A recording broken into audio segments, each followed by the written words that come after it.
Hello everyone, you're listening to the To Holland Back podcast sponsored by Old Zoological Bar. We are a proud part of the TalkSport fan network. I'm your host Nathaniel Whitto, and tonight I'm joined by AD and Tom. So how are you two guys doing? You looking forward to getting into it? Yeah, very excited. Very excited, Course. marvellous. Well, AD, you equally excited? Can't wait, Nathaniel. You can't wait. Well, let's just jump straight into it.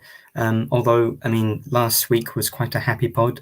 We had 4 points to talk about and 5 goals this time, 1 goal and 1 point. But this week started off very well with a Saturday night draw away to playoff chasing Blackburn Rovers.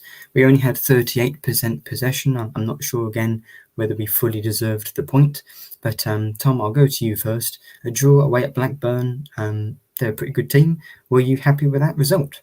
Yeah, I was at the Grand National, so I didn't get to watch the game. But one player that came out of it with very high praise was Harry Vaughan on his league debut. That was, the way, obviously, 17 years old, comes into the team and sort of plays like he's been playing for 5-10 years. It looks like he was, looked the part, really.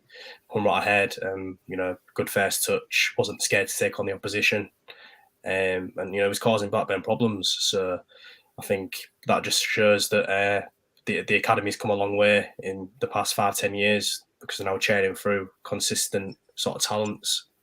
You obviously we signed Joe Bowen from Hereford and he came through the academy then, and then obviously Keane Lewis Potter, and now hopefully next Harry Vaughan is going to be the next star to earn us a bit of coin in a few years.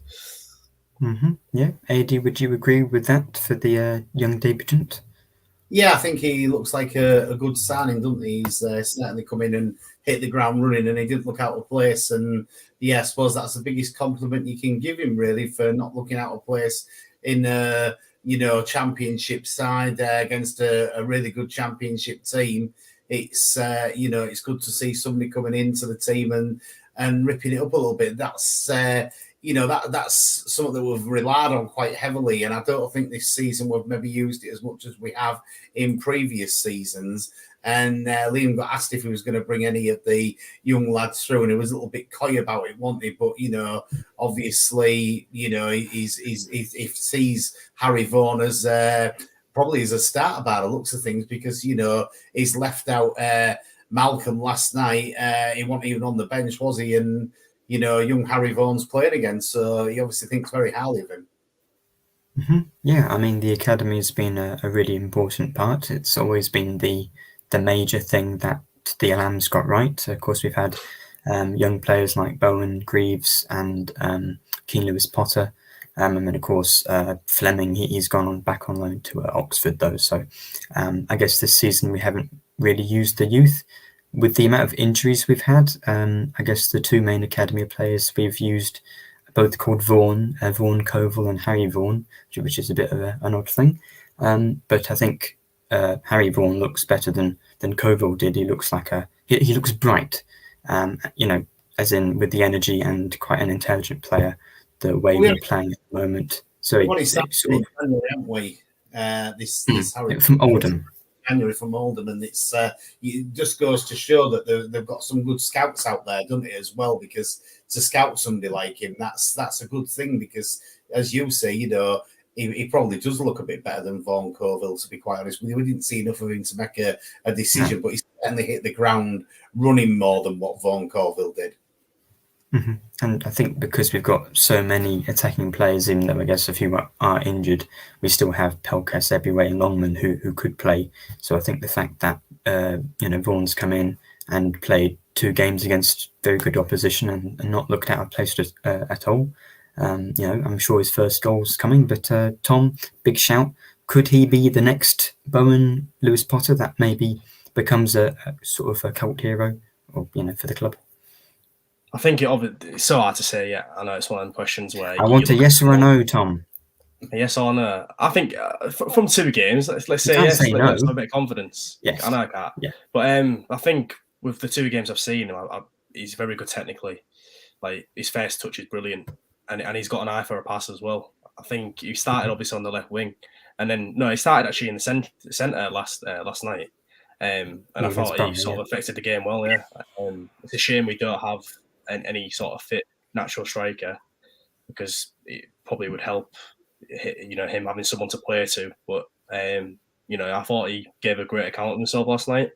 He was picking up the ball. He wasn't afraid to take on the players. And he was a part of a few of our great team moves last night, especially in the first half. And I think sometimes when you're in this position towards the end of the season, you sort of relish it, because you've got the opportunity to give youth a chance, especially because we've got a lot of injuries. It's given that opportunity to Vaughan now. Whereas if it was sort of fighting against relegation or going for the playoffs, Rossini probably would be reluctant to chucking a 17-year-old into the mix. But knowing that we're safe, we've got nothing to lose, and I think that sort of brought the best out of him. Vaughan knows that, like, Ebiue's not been performing, and our other wingers aren't really performing like Pelkas. So it's given Vaughan a chance to come in and sort of stamp his mark on the team, and hopefully next season he's a bigger part of the plans, because he certainly looks the part. Yeah, and it's sort of the type of player can like to sign a young English, vaguely winger, attacking midfielder, false nine who can play anywhere across the front three, which is really helpful.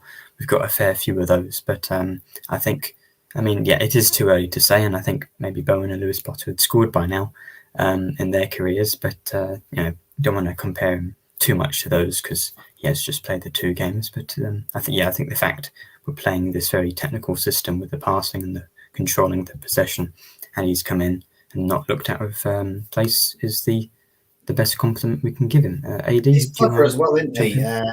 He's just, you saw last night with that free kick that he won on the edge of the area. He put his body just in front of the player, took that little nudge, goes over. Referee can't do anything else but give a free kick. And for a young lad like him to have that footballing brain is really good. And I agree with what Lee said. Good evening, Lee, by the way. Malcolm's just not cut it, has he? And that's why he won in the team last night. He's come in. He's had a lot of hype behind him. But for me, if there was a chance of us signing him next season, I definitely wouldn't pay him. I think you can get better players for the money that he'll be wanting to come in next season, to be quite honest, but that's just my opinion. Mm-hmm. It's just such a shame that we brought in those 3 loan players, and Darlow's done really well, but then Ebiue's been fit and we could play him, but Connolly was really the one. He only played, I think, 6 games, including the FA Cup, but I think that might actually benefit us, the fact that we're probably one of the only clubs that would want to sign him because we know he can fit into our system. But other clubs wouldn't want to pay money for him, seeming as he's not played much football recently. So maybe the injury might actually help our, case to get him on a permanent deal. Do you think, that's maybe one of the first things we need to do in the summer, Tom? Yeah. But going back to Vaughan, I just wanted to sort of mention something else about him. Enshep put there about his pressing, and as good as he was technically, I felt his strongest part was how he was off the ball. With his pressing, I felt that he sort of set the tempo in that first half, because he was playing sort of in a forward role. He had to press high, and I felt that there was at times in the first half where it was looking really positive, was pressing onto Borough. Like he sort of set the tempo of his pressing, and sometimes there was at times where the rest of the team didn't follow. So I think that was another positive to take from his performance. Yeah, bit of output from this season, hasn't it? Not pressing as a team, one player pressing, but not pressing as a team. And I think that's been a bit of a problem of our season, is that we've, obviously Liam wants us to press as a team, but there's certain players that aren't doing it. So that then makes it daft for the lad who's actually gone up there pressing. It's just he's doing it for nothing, really, isn't he? It's a no-win situation. If you don't go as a whole, there's no point in doing it as a one. But I felt last night we executed it well, if I'm being honest. Like we sort of forced them into errors. There was a times when they was trying they was trying to play out from the goalkeeper, and they was giving it away. And we was forcing them into errors and was getting throw-ins high up the pitch, and that was marking our territory in the game, and that's obviously where the goal came from. We pressed high, they give it away, we win a corner. It's a great ball in from Chai or Rain. Ali even better with a header, great header into the far left corner. I think I was meaning when he hadn't been in the team Tom, because he hasn't been in the team obviously a lot, and we've lacked that bit of pressing without him in the team. I think that him in the team, you had a few players, as you say, Elias pressing with him. You've got a few players that are willing to press, and that's what we've been lacking a little bit. And we talked about Malcolm. Malcolm didn't press them hard enough to get the ball back off and stuff like that. And Vaughan's just got that where he seems to be happy to press, and he seems to have a lot of energy, and that's the way that Liam wants to play. We have to have a lot of players with a lot of energy, because otherwise we can't play it. Yeah, I agree. Yeah. That's obviously where we've shown so much promising signs in Rossini, and I think that only bodes well for the transfer window. So you don't want to get too far ahead, but surely if Rossini strengthens in the positions he wants, gets the right personnel in, why can't we sort of challenge higher up the division next season, sort of push towards the playoffs? It's obviously a congested division, so you can't with your chickens if you bring in these players and you expect them to hit the ground running. But we're not that far off. I don't think. We're going toe to toe with some of the best teams in the division, and then we're just getting outdone with some sloppy defending, as we saw last night. And we'll probably go into that soon. What went wrong, but it's the fine margins in this division now. Like years ago in the Championship, you could get away with sort of making these errors, but you get punished now. There's that much quality in these teams. You know what I mean? So I think also the no striker thing is a big thing. You put Pelkas through, and that ball through to Pelkas was lovely last night, and how he don't finish that and score a goal, it's just beyond me. And he's been another little bit of a disappointment for me, because a player that's supposed to be the quality that he is. Yeah, should Greek international. Yeah. Played how many times for Greece? And he's someone else that you've touched on it there already. That he's someone else that don't fit into the system really with the pressing. I don't think he gets stuck in enough either. But you see that chance as well, like the interplay before that, the one-touch passing. That's something that Rossini's brought to the team. The quick passing and we're getting better at that each time. We're not afraid to sort of pass it around in their half and sort of wait for the opportunity. The commentators were waxing lyrical about that play and how good Rossini has done for us, and that's obviously credit to him. And it's a shame that Pelkas couldn't round off that passing move of a goal, because that's what it deserved really. But I think first half's probably as good as you've seen them play in a long time. Tom, I agree. Was really, really good. Such a pity that you can't carry that on to the second half, but good substitution by Middlesbrough. He sort of gave Callum Elder a bit of a torrid time down the wing, didn't he? And then the second half's a different story because of that substitution, and managers get paid to make them decisions, and obviously he's doing a good job up there, isn't he?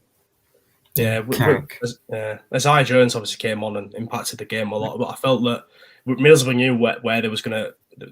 First half, Middlesbrough were playing really narrow, and it was playing into our hands really, because we played the 4-4-2. So I think if you play narrow against 4-4-2, you lose really, and that's where it was pressing two banks of four. But obviously in the second half, like Middlesbrough just knew if you stretch the pitch, you cause problems for us, and if you get someone that's faster than Elder down that right, Isaiah Jones, you cause them problems, and that's why our defence got stretched. And I think on the third goal, you see Elder, he sort of comes inside and not next to Greaves and he's leaving Isaiah Jones on the right on his own, and that's where their goal comes from. I think you see sort of further details that we need to sort of iron out, but Rossini's done a great job, and I think if he gets, like I say, if he gets the right personnel, improve our defence a bit more, especially in the full-back areas, be forced to reckon with, I reckon, next season. So, yeah. Well, I think you're very right, Tom, to point out what Vaughan and the team need to do pressing-wise. I've got Tifo's book, How to Watch Football. I don't have this on hand to read out, and stuff and sounding intelligent. It's just to prod in my laptop charger. I like Tifo because it's broken. But the major thing here is that an average football player in a game will have 4.6 touches of the ball, so 86 minutes of the game they're not in possession. So what Vaughan's doing off the ball and the other players doing off the ball with the press is actually probably far more important than what they're doing with it. But yeah, I think I'd probably agree that AD, you said the Middlesbrough first half performance at least was probably the best I've seen us play. Some of the chances we created with those passing moves were really lovely. Blackburn was the game where we got the point, but we only had 38% possession in that game. So I think it did sort of fall apart, and we'll get on to, just the frustrating, 5-minute period we had in that Borough game. But Blackburn and Borough, well, Tom, do you think that's right? That even though we lost the game, Middlesbrough showed what we can do going forward much better than the Blackburn game did? Yeah, I felt we took more risks. From what I saw, we took more risks like in the opposition half. I felt Slater was key to that. Seri was picking up deeper, the Slater was advancing, and he was part of these sort of one-touch passing moves. Sort of getting him behind. I think Slater had that chance. Was it Slater? I think Slater had that chance where he hit it near post, and I remember seeing in the chat that Ant said, "Oh, you taught us a forward to hit it far post." But I felt when you're on the stretch like that, I felt he did as good as he could with the chance. Well, almost caught the keeper out, I think. Yeah, because obviously the keeper, I think, is probably expecting him to go far post, and then I think he didn't overextend and was able to make the save. But it's that sort of, I think it's sort of getting the balance right, because in the first half we did get the balance right. Maybe Middlesbrough were a bit caught off guard and shell shocked by how we played, and that's how we sort of dominated in a sense in their half. But we didn't sort of follow that into the second half, and they changed it. But yeah, I was impressed with the sort of risk we was taking, especially in midfield. But obviously when you play a 4-4-2, you run that risk of being overrun in midfield, and there was at times in the first half who was getting caught out. That Hackney for them had a great game. I thought he was man of the match, and that's what was caught in the second half for him when he scored that goal. Obviously, they cut it back, and he's arriving there on the edge of the box. A bit unlucky with the deflection, but that's the Lampard run that you need to make. I felt that's. I think it's easy to be critical. I think obviously now we've seen it, but perhaps in the second half, when we saw we was getting overrun, could have seen him maybe made that change quicker, maybe brought on an extra midfielder.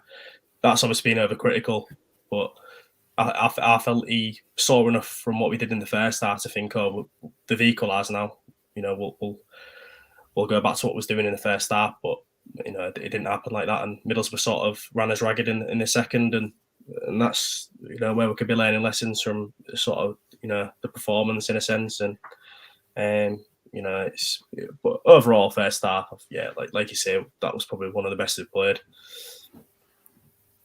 Yeah, so that's the second time that we've gone to a team in the north and started pretty well, gone 1-0 up, and then probably had a few chances to make it 2-0. Unfortunately, couldn't. And then, Sunderland, we conceded 2 in, was it like 3 minutes? And this time it was 3 in 5 minutes. Defensively, we have been very good under Vecino. I think it's 11 clean sheets in 25 games now, which is I think Sean McLaughlin's had, I think before last night, McLaughlin had 10 in 22.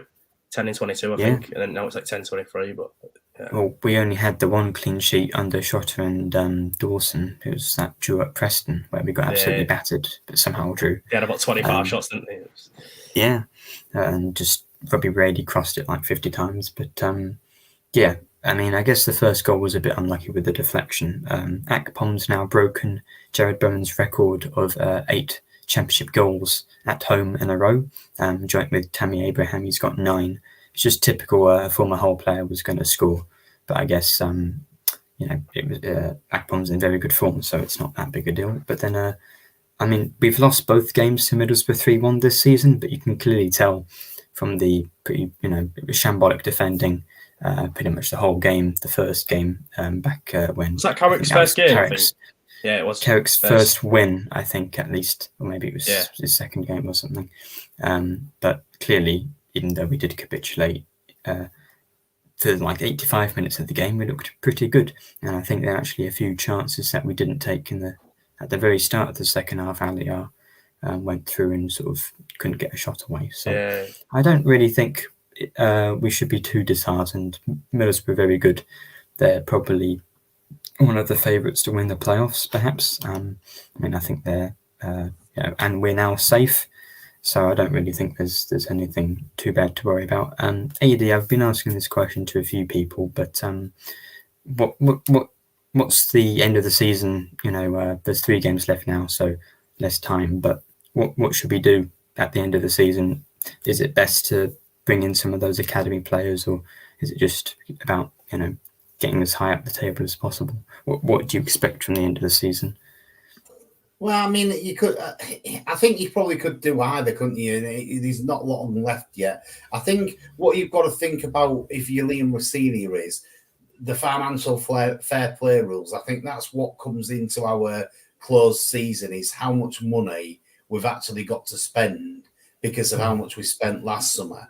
We went overboard last summer. We spent some stupid money on some stupid players that haven't done anything for us, and that might just suffocate us a little bit with what we can do this close season for who we can buy. And if you're looking like you can't buy many players, then that's the point that you've then got to look at your under 23s and say, right, who's good enough to bring through, to bring into the team and have a go for next season. And that's when I would sort of use them to try and do it, because at the moment he's depleted anyway, isn't he? We ain't got a striker unless somebody massively recovers and comes back. But is it 3 games we've got left? Yeah, it's just 3. With 3 games left, if you're Oscar, are you going to come back? No. It's not really worth risking his injury because he's been pretty good for us. And I think you'd want just Oscar to come back next season and be as fit to start the season and everything like that. So you wouldn't be risking him, either, whether you're the manager or whether you're Oscar, either one of them, you're not going to want to risk it. So I think there is a chance to blood some of the under 23s, and I think it all depends on what he can do in the closed season and how much money he's got to spend, because the owner's trying to get the biggest crowds that he can get. Obviously, the bigger the crowd, the more money he takes on the concourse, the more money then he's got to spend on players, because he's got the money to spend. It's whether he can actually spend it and keep within the financial fair play, because the last thing we want is 6 point stocks because we've spent too much money. I'm pretty sure we're going to be selling Cynic, and I think Pelkas is on massive wages, and there's no way he's going to be coming back. We're not going to spend several million on him when it's not worked out. I think as well. So. Exactly. It wouldn't be worth doing even if he was going good. You can't see him coming back, and he's our player. We actually bought him, didn't we? Pelkas is on loan, isn't he? So as you say, I've heard the rumours $32,000 a week or something stupid like that. I don't think we'll be paying all that. I don't think we're paying it all. Well, maybe not. I mean, in comparison to where we've been in the past few seasons, Tom, it's crazy money for our team. I do think that when Adrian came in and was expecting him to spend big money, I was saying that we've had players on $5-7 grand a week. I felt that you start bringing players on $30 grand a week, but surely that would upset the apple cart a bit. Like, there's players like Jacob Greaves maybe on like $7 grand a week or something, and then you bring in a 32 grand player. They're probably thinking, well, I was one of the most important players for this club last season. Why am I not that money? Do you know what I mean? It's like I think we early in the year. Perhaps we sort of flexed our financial muscles a bit too early. I felt we could have done so much better business with less wage budget. You look at the likes of Luton, they operate on a shoestring budget every single season, and they're bringing in proven championship players that are able to take them forward and improve them year by year. This season, they're looking nailed on to finish 3rd or 4th in the league and have a shot at the playoffs to get to the Premier League where the big money is. It shows that you don't have to spend this big money to necessarily perform well in the Championship. And no, you definitely don't. You look at Burnley as well, how they're being transformed into a Vincent Kompany. I think in the summer, they didn't really spend that much money. And in the January, I think they spent quite a bit just to bolster the squad. But I think it shows that, if you're smart with your budget and have this sort of structure in place, then, you don't have to spend the big money. Like, there's people probably thinking, we need to spend 10 million on a striker. You don't have to, but... I wouldn't mind. Yeah, I'd have tried Jim Sims. He's a player that I would have tried. He's been doing really well for the... I think he's injured there, I think, right now. Yeah, is he injured now? The season, isn't it? I'd have definitely brought him in earlier on, because I think he, the way that he's been scoring for the under-21s is brilliant, and they're the sort of players that you want to see have a chance and see if they can come through and play, at the level that the Championship is, see how they do. But, I think we've been doing really well with the academy. As you said, Nathaniel, it's one thing that the Alam's got right, and I think the owner's trying to continue that. And, if he can continue that and you can bring an odd player through here and there, and save yourself money and keep, well within that financial fair play, then you've got a chance. We have got the makings of a good team for next season. I think it's just a few little tweaks here and there, and we could certainly push for that top 10. Yeah, do you think if you're top 10 by this time of the season, you've got a chance of the playoffs, haven't you? Yeah, do you think we'll be sticking with the same system next season? Because I think right now we're playing like a 4-4-1-1, really. I know it's without a striker, but when Oscar and Connolly was fit and Teti was fit, was playing Connolly and behind one of the other strikers. Two wingers and then 2 centre mids. Yeah, 4-4-2. And I felt, I'm not sure whether to be fair, Burnley play a similar system. They play like a 4-2-3-1, but they're obviously central attacking midfielder pushes that high. That it's more when you're in possession, it's more like a 4-4-2 or out of possession. It'll be interesting. Tufan and Traore have been sort of behind the striker, haven't they? But yeah, I imagine we're probably playing the same system because we don't really have, we can't at the moment. It's not like we're playing for points. We're just trying to play the system. So I imagine Rossini's not going to change it. And over the summer, I'm sure he's going to be able to get players that will actually fit it, because that's what he said about Connolly, and that worked out for a few games. I'm pretty sure, in the summer, just going back to the transfer talk again, we wanted to sign a few players domestically, but we couldn't do that. That only happened later in. So I'm pretty sure, Senior said that, or someone said, maybe Tan Kessler, that the system we're playing is very attractive to players, and that's actually going to help. So maybe even though we finished lower this season, some teams like, I don't know, Watford, like we're going to play. Coventry or whatever, Millwall, even just parking the bus, lumping it along. But we don't really do that. But I think perhaps that's going to stand us in good stead of getting the players we want in the summer. So yeah, generally Blackburn was a decent enough point, pretty standard, and then Borough quite good until it was absolutely diabolical for 5 minutes, and then it went to sort of average after that. I saw Blackburn play Huddersfield before our last home match. I'm getting old, so who was our last home match against? Millwall, of course it was.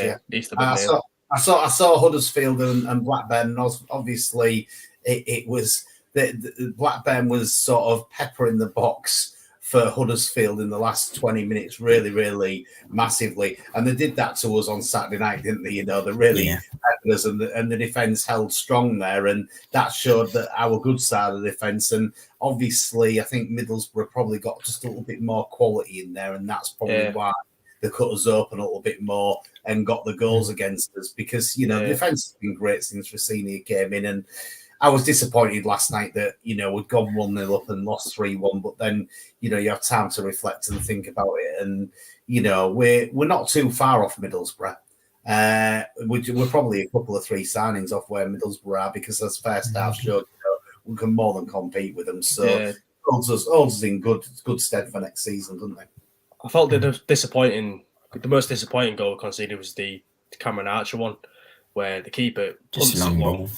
And McLaughlin sort of gets out strength. Well, Archer sort of gets in front of him, and then at that point, McLaughlin either drags him down and gets sent off, or sort of lets him get him the right side, and he just couldn't recover. But that was, I think, one of the only mistakes McLaughlin's made since coming back into the team. So forgive him for that. And Is that the case of signing a new contract, Nathaniel? Yeah, I was about to say that, to be fair. Yeah. Yes, well, it's a very good segue, because until we get onto some news and about loan players and former players, as I've got written in the notes, some fantastic news that came out of the club was that Sean McLaughlin, who's been absolutely fantastic as he was last season when he finally came into the squad, he signed a new contract until 2026. He's got to be into the Irish team at some point, because I think the Irish team's pretty shocking at the moment, and he's very good, so he should be in. So McLaughlin's been superb. I think, AD, we were discussing it before the show. He's probably doing better than Jacob Greaves at the moment. I suppose that's because Greaves has been in his perhaps a weaker position at left back, but McLaughlin's sort of, it makes it so that if we did lose Greaves in the summer potentially, it wouldn't be that big of a loss. So, Tom, is that sacrilege? I I think left-sided centre-halves are really hard to come by, English ones anyway. And, when Jacob Greaves sort of broke onto the scene, we thought it's the next big thing. And I think over time, he obviously signed his long-term deal last summer. And he's not really pushed on, I don't think, this season. Under Shota was leaking goals for fun. It's obviously not just Jacob Greaves' fault, but you get McLaughlin into the team. He's more. I think McLaughlin's more of a calming influence than Jacob Greaves. Like I see McLaughlin on the ball and I feel comfortable watching him, but I think when you get Greaves, he's a bit rash sometimes. He's obviously great with the ball at his feet, but there's certainly, I think McLaughlin's certainly the more well-rounded defender at this stage of his career, and he's got obviously age on his side, like 4 more years than Greaves. So, but I think Greaves can continue to develop and become obviously a better player. But I think last season, if we lost Greaves, it would be the end of the world. But given how McLaughlin's performed since coming to the team, we're thinking, if we sell Greaves for a decent fee, like 10 million, we could replace him, with someone good, someone similar to him, if not better. So it's not the end of the world if we do get rid of him. Yeah, well, as I said, I agree with that. So yeah, McLaughlin, 3-year deal. I think we've had a few long-term deals given out. I think there's a fair few, like maybe Kyle Elder, Jones, whether they're going to get longer deals as well. We'll see in the summer. But that's certainly a fantastic piece of news. So some other news, I don't really know if people care about this, but former Hull player George Moncur has been promoted with Leyton Orient. So congratulations to him. He played 7 games, so didn't really make much of an impact for us. And then Timothy Lo-Tutala has played 4 games at Stevenage on loan now, the French goalkeeper, and he's finally got his first clean sheet. So he had a clean sheet against fellow Yorkshire team Doncaster, I think maybe even last night or at the weekend. So congratulations to him. That's good that he's been able to go out and get at least a bit of experience. So, if he's still at Stevenage in the next few weeks, next podcast I'll give you an update, because this has become a sort of tradition now.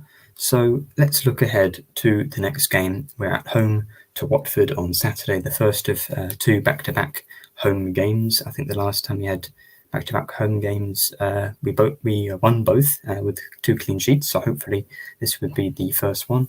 So Watford are 12th. They just lost 3-1 as well, but at home to Cardiff.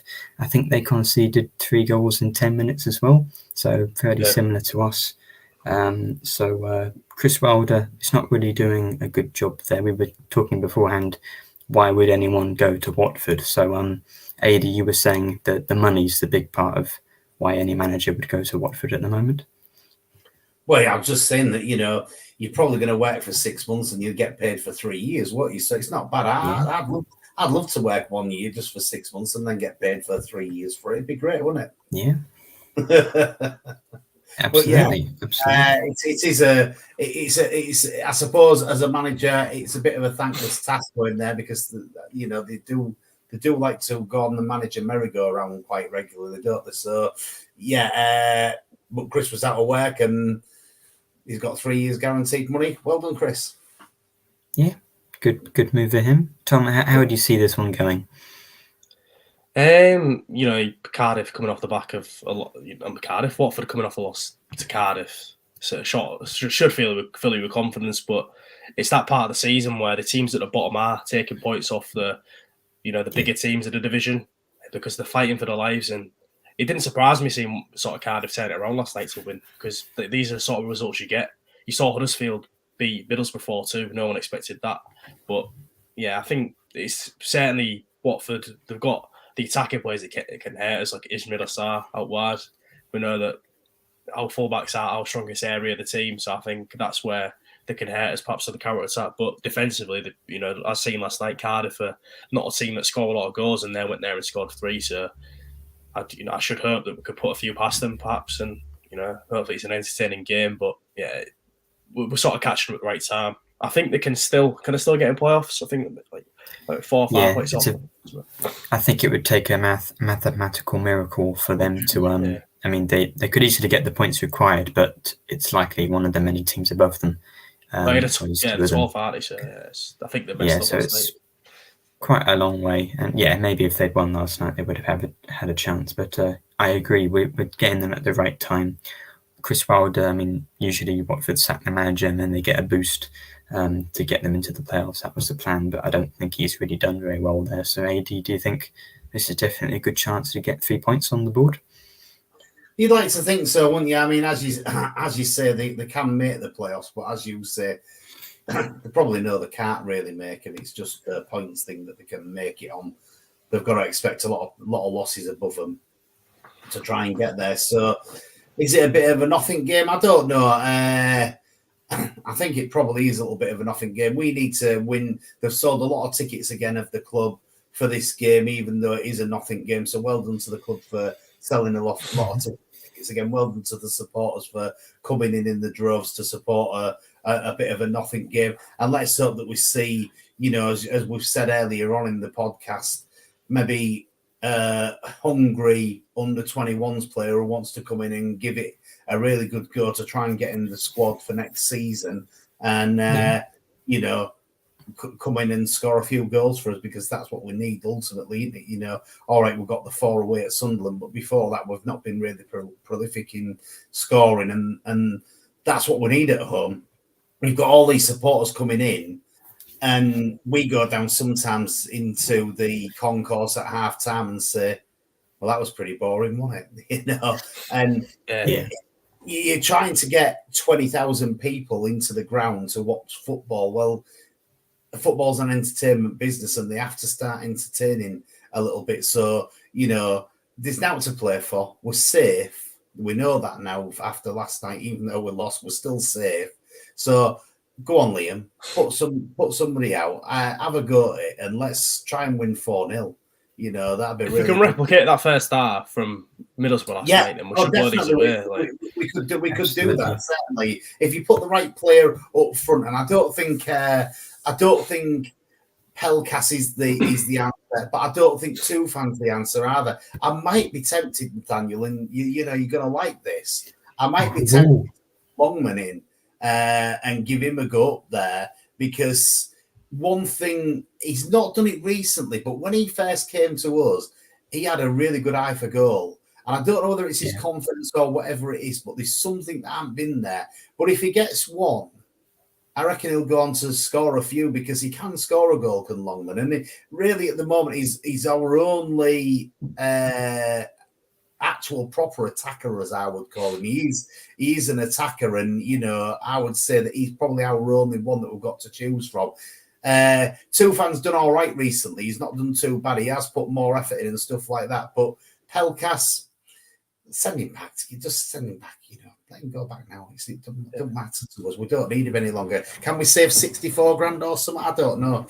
That might not be in the deal, but I'd give Longman a go or something like that, just to have a go at it and to see if we can get a big win in front of a big crowd and get them back for the game after. Yeah, Lee Walker just said that. I know it's nothing to do with the football, but Lee Walker said about the pre-match entertainment, and it has improved. And it's my mate Eddie Richards doing the DJing. He got given the chance after the last guy was ill. And he sort of contacted the club, and they gave him the chance to DJ, and he's done a great job. So they've let him stay on till the rest of the season DJing. So yeah, I'm proud of him, to be fair. And that's how the entertainment's improved a lot more with the pre-match music. So yeah, I just wanted to give him a shout out on that. Yeah. Well, there's an argument to be made that it's more entertaining than some of the football we've been playing at home recently. It is. Yeah. Although that's not saying much. The fans are coming back for the pre-match entertainment, not the football. And listen, I've not bought any of the food yet, but when I see that food going past me on people's plates, I'm thinking, for a football stadium, it looks pretty good, does that food? You know what I mean? Have you tried the loaded fries, Eddie? No, I've not, no. The loaded fries are very good, very good. Are they? I'll have to have a go. It's a before every game I get some, like £5, but it's worth it. My mate was hungover last game, and he went and got some loaded fries, and I think they're sorting him out. He seemed to perk up a bit in the second half. That's exactly. Yeah, that's what you need. Yeah, well, Lee says top lad is Eddie, so that's nice. That's a sort of positivity we approve of on this podcast. And Kieran says looking forward to seeing more of Traore. So maybe if some people would be pretty disgusted at the suggestion Longman should play. Not me, of course. And maybe Traore, he scored the last goal against Millwall. So perhaps Traore's been impressive since he's come back from injury. It's like a new signing. He's got some about him, man. He's got a touch about him. He's got a pass about him. He's what when you sign him, he's the play. When we signed all the players in the summer, that's the sort of player he wanted to come through. Such a shame that it's took a long while for him to come back from the injury. He's a technician. That's what he is. Yeah, as soon as he picks the ball, as soon as he picks up the ball, you think something's going to happen, and that's the other thing. You're not frightened of him, are you? Some players they're giving the ball, and you're thinking, oh no, don't give him the ball. But with Traore, you give him the ball, he's and always. You'd be quite happy for him to have it. The thing is with Traore, he's always wanting the ball. He's always wanting to receive it, and that goal he scored against Millwall, that's a sort of match-winning moment we've missed. It reminded me of Robert Corrin back in the day. He used to pick it up outside the box, and that's all you need sometimes. I think sometimes in the modern game, especially, to try to pass it into the back of the net. Why not have a go from range, catch the keeper out, and that's obviously what Traore did, and it paid off. But I'd like to see us sort of do that. I think there's a stat since obviously it's in the Premier League, but from in the past decade, the amount of shots that's taken from outside the box has gone down so much. Like it's at its lowest ever. Like teams just at coach to sort of shoot from outside the box. The coach to sort of obviously get into a crossing position and play it into the box and then probably lose it. But at least if you have a shot, anything can happen. You get a corner. You know what I mean? You can get a goal. You know what I mean? It lifts the team. We said this last week on. I know there might not be many people that do the podcast that listen to my lovely show on West FM, but we did say there should be more on Tiger Pop last week. This has been a big problem, Tom. We've not been shooting enough from outside the box, and as Nathaniel said, if you don't buy a ticket, you don't win. Have some more shots from outside the box for me, because you never know. You get that ricochet or whatever, it goes in the back of the net. All of a sudden you boosted up. And how many teams score goals against Hull City from outside the box? It's loads, and you think, why aren't we doing this? Yeah, it's the first goal we scored. The second goal we scored the season with Seri. Massive deflection. He had a go from range and it went in. Ozan Tufan likes to have a go from range as well. I'm waiting for one day Nestle's one of them into the top corner. But well, he is like the 4th or 5th rated player in the league for the average furthest distance that his shots are. So he definitely likes to shoot from distance. Unfortunately, he's not scored any yet. But exactly. If he keeps trying, he'll definitely get one. Looking at Watford, because we haven't really played them a lot. I've only been following football since Euro 2012, and I think you've played Watford 5 times. And we've not a Watford player hasn't scored against Hull City for about 10 years. So, I mean, of course, I've said that, I've jinxed it. But Michael Dawson scored against us as an own goal because when we were in the Premier League, we lost 1-0 there in our purple kit, which after we lost there in Bournemouth, we never played in again. Cactus Purple, I think they called it. But Watford didn't have a single shot on target in that Premier League game. And then Michael Dawson. But yes, the home game. Oh, of course, I forgot. That's the game. 10 men, and the got sent off and Lucas. Yeah. Yeah. So for audio listeners, that's what happens when you can shoot from range. You know what I mean? That's what happens. Yeah, and of course that took a slight deflection, but he got the luck it deserved before lead into the net. That was a big win. So yeah, we haven't conceded a goal from a Watford player in 10 years. So hopefully we can keep that going. And of course, Tufan used to play for Watford, so I think this is set up for a Tufan winner. And then all the Watford fans who are giving him, criticism will look a bit dumb. However, I've put it off long enough. 45 minutes in, it's time for the best part of the podcast. It's Nathaniel's combined lineup. Sorry, Tom, you've been completely covered. So for people listening, I'll just read it out. We've got Carl Darlow in goal, Greaves, McLaughlin, Wesley Hoyt, who's a Watford centre-back, and Louis Coyle, Seri, Slater, Traore, João Pedro, Ismail Assar, and Keenan Davis. So it's a 3 in midfield for Hull City and a 3 up front of Watford players. Again, Watford are they 5 places above us, and I've got 7 City players, so clearly my bias is showing. So Tom, does this make you livid, or is this another pretty good one? Because I've been getting a fair bit of praise recently. Greaves at left back. Who's what? Well, I couldn't put Elder there. What about Watford? Watford. I'm trying to think who that is.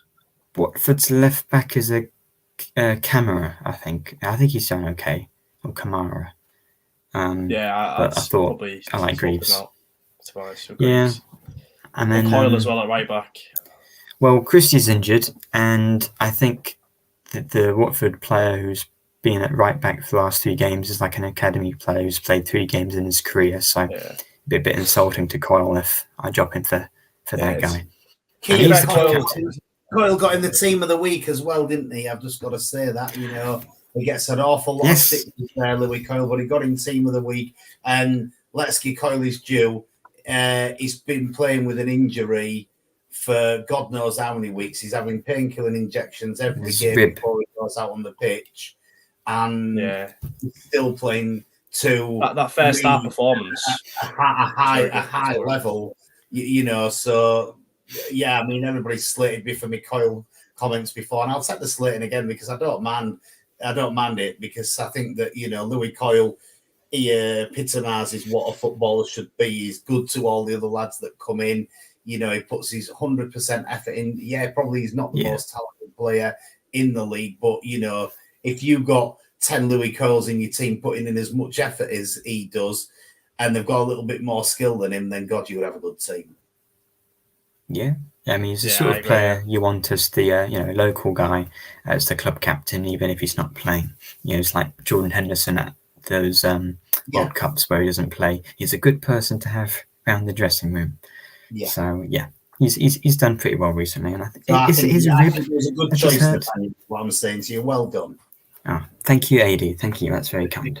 So I guess the only thing we've got to do left for this episode is to predict the Hull City Watford game. So AD, I'll go to you first.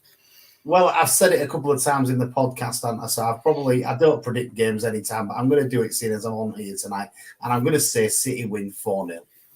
4-0? Well, I mean, usually he's been predicting 3-0. So 4-0, that's even, about 50 to even 1 bolder. Yeah, that wouldn't be bad. I wouldn't mind 4-0. And Tom, what about you? I think a 2-1 win to Hull City. 2-1? Yeah. Well, I don't see it being a goal frenzy. Watford aren't in the best form. I mean, they do have Sarr and Pedro and Davis, who are 3 very good attacking players, but I think it might be a little bit similar to the Millwall game. So Ozan Tufan winner. And he can celebrate, he can do that Adebayor celebration, run the length of the pitch, and knee slide in front of the Watford fans. I love that. So 1-0 win to City. Not 100% convinced that we could get the win, but I think it's going to be a fairly tight, boring one. So maybe Tufan can finally score from outside the box. So yeah, I think that's everything we needed to say for this episode. Thanks very much for joining us, AD, and good contributions. Oh, go on. Hull City, the Tigers Trust Arena, Westall FM will be live at 1:00 from the Tigers Trust Arena, doing our show Tiger Pop Live from there. Love to see some of you pop in, have a pint. You can get a Tiger beer in there. It's massive. It's bigger than a pint, and the £4. So what more do you want than that? So pop in and see us at the Tigers Trust Arena, 1:00 on Saturday, and Tiger Pop will be live from there. Okay, cool. Well, yeah, thanks for joining us, AD and Tom. And thanks everyone who's commented and listened and liked and retweeted and commented on Facebook and all that lovely stuff. And we'll be back again next week with hopefully a delicious 3 points against